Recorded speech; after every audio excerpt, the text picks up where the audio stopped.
আচ্ছা, পৃথিবীতে কি সত্যিই ভূত বলে কিছু আছে? আসুন, পৃথিবীতে ভূত বলে কিছু আছে কি জানার আগে আমরা কোরআনের ২টি সূরা থেকে ৩টি আয়াত শুনে নিই।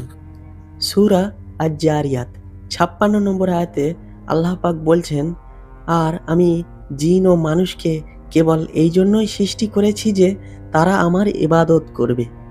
তো এখান থেকে আমরা জানতে পারলাম আল্লাহ তাআলা বলছে জিন এবং মানুষকে সৃষ্টি করেছেন। কেন?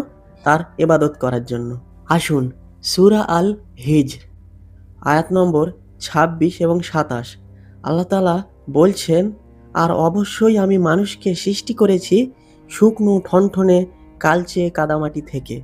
এবং ২৭ নম্বর আয়াতে বলছেন, "আর ইতিপূর্বে জিনকে সৃষ্টি করেছি উত্তপ্ত অগ্নিশিখা থেকে।"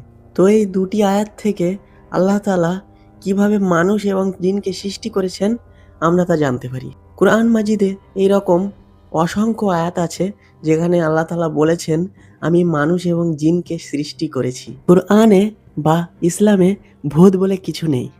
এমনকি বিজ্ঞানও ভূতকে অস্বীকার করে। তাহলে আপনি যে বলবেন, এই যে আমরা ভূত দেখি বা শুনি, তাহলে এটি কি? এটির ২টি কারণ হতে পারে। ১. মানুষের মনের কল্পনা। ২. বদমাশ জিন। আসুন উদাহরণ দিয়ে আপনাদেরকে বোঝাই।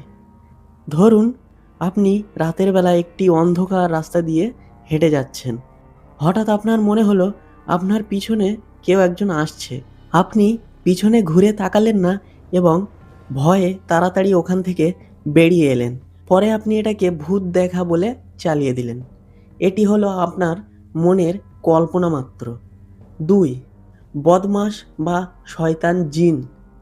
যেমন মানুষের মধ্যে ভালো মানুষ এবং খারাপ বা বদমাশ মানুষ আছে, ঠিক তেমনই জিন জাতির মধ্যে খারাপ এবং ভালো জিন আছে।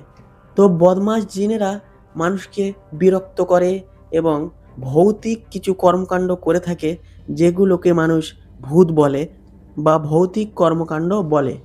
তো এটিই হলো মূলত ভূতের আসল রহস্য বা ভূত। অ্যাকচুয়ালি বলতে গেলে পৃথিবীতে ভূত বলে কিছু নেই। ইসলাম এবং বিজ্ঞান দুটিই ভূতকে অস্বীকার করে। ভিডিওটি ভালো লাগলে অবশ্যই একটি লাইক করুন এবং চ্যানেলটি সাবস্ক্রাইব করে আমাদের সঙ্গে থাকুন।